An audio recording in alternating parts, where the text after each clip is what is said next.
Hey guys, let's get more news about Warriors, but first, don't forget to subscribe and leave your like. Dre drops Steph's night-night on epic game-sealing dunk versus Wolves.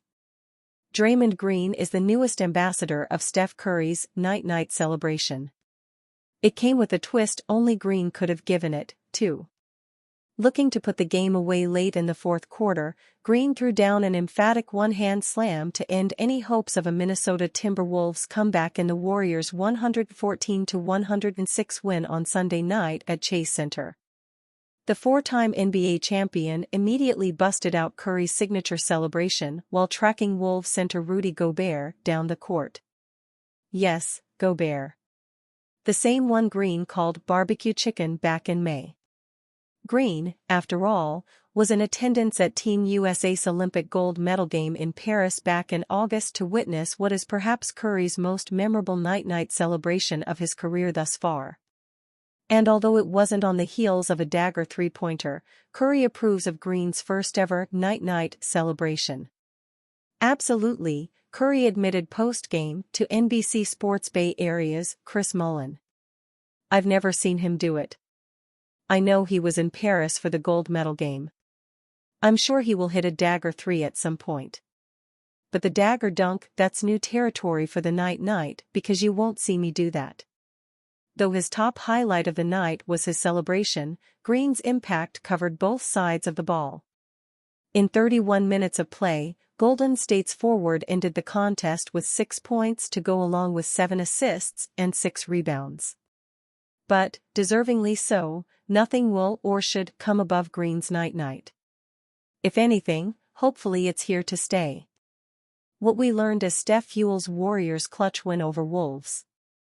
The opponent was the same, but the product on the court and the result were much different 2 days apart. The Warriors on Friday night only mustered 90 points against the Minnesota Timberwolves in a 17-point loss. On Sunday, they had 93 points through 3 quarters and outlasted Anthony Edwards and company for a huge 114-106 win at Chase Center.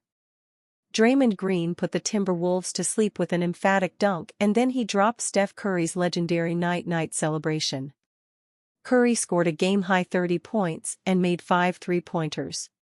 It was his third 30-point performance of the season and first since November 12. Curry was joined by a monster performance from Buddy Hield, who gave Golden State 27 points, including 7 threes. Hield's 27 points were his most since scoring 27 on November 2. It also was the first time he had 20 or more points since November 4. Following a one-game absence on the first night of a back-to-back, Curry scored 23 points against the Timberwolves on Friday night but did so while going 6 of 17 from the field and 3 of 9 behind the three-point line.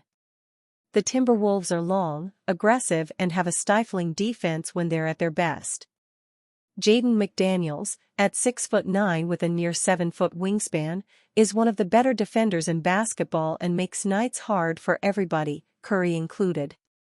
McDaniels made things tough on Curry to begin the game, as the Warriors superstar scored just 4 points in the first quarter. Then came a Curry flurry in the second quarter. Curry in the second quarter took advantage of any crease he could get. Once there was an inch of space, Curry made Minnesota pay. He exploded for 15 points in the second quarter on 5 of 8 shooting, including 3 of 6 on threes. His 19 points were his most for a first half all season. The only problem was, no other Warrior had more than 8 points in the first half. The scoring didn't stop for Curry. Coming out of halftime, he dropped another 9 in the third quarter, including an epic buzzer beater and 2 more in the fourth. Steve Kerr had to get creative with his starting lineup, with Andrew Wiggins out due to a right ankle impingement. Gary Payton too was inserted to guard Edwards, and Hield was part of the group for his shooting. Lately though, Hield's shot has gone ice cold, until Sunday night. Hield missed both of his three-point attempts last game and was 1 of 6 the game before. Since going 5 of 8 from three-point range on November 27, he went 5 of 18, 27.8%, beyond the arc over his next 4 games, averaging just 6.5 points. Hield was held scoreless in the first quarter Sunday, missing both of his three-point tries, including an airball. Slowly but surely, he began heating up. Hield scored 8 points in the second quarter and then 11 big-time points as the Warriors dropped 44 on the Timberwolves in the third quarter, giving them a 93-90 lead going into the fourth. NBA insiders revisit LeBron to Warriors trade. The idea of LeBron being traded to the Warriors has once again reared its head. Shams Charania recently appeared on NBA Today to discuss the Warriors' pursuit of a big trade, which prompted Michael Wilbon and Kendrick Perkins to suggest James as their target. You have Anthony Davis and LeBron playing 90% of the games, and they are the 7th and 8th seed at best in the West. Is LeBron going to ride out another season like that? Why would he? Why does he need to? Wilbon said. While Perkins said, they're looking for a playmaker, right? That's LeBron James. You need the size, because the wing position is the most important position in the NBA. That's LeBron James. Longtime ESPN insider, Brian Windhorst shed light on the situation. I'm very interested in all this, Windhorst said. I would be lying if I said that there isn't been some conversations in the league about, would LeBron at some point this year revisit that? Because you remember last year at the trade deadline, the Warriors called. Because of the NBA's new CBA, trades are no easy feat for the Warriors and Lakers, which Windhorst explained. But I just want to say a couple things, Windhorst said. First off, any trade that the Warriors make is going to be complicated. They have only $500,000 that they're allowed to spend more in this season. It's first, second apron stuff. I know it's boring. Any trade that they make, they really can't take on more money. Guess what? The Lakers are not allowed to take on any money because they're in the first apron. NBA, so, it's possible if LeBron wanted it. Also, LeBron has a no-trade clause.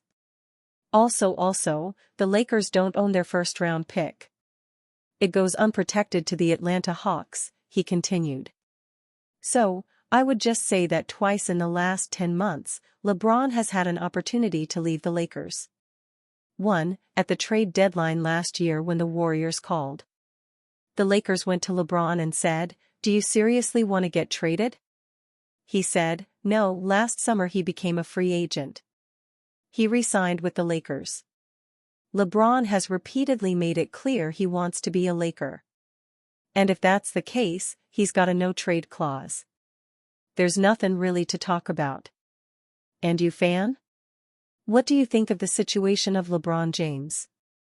Leave your opinion in the comments.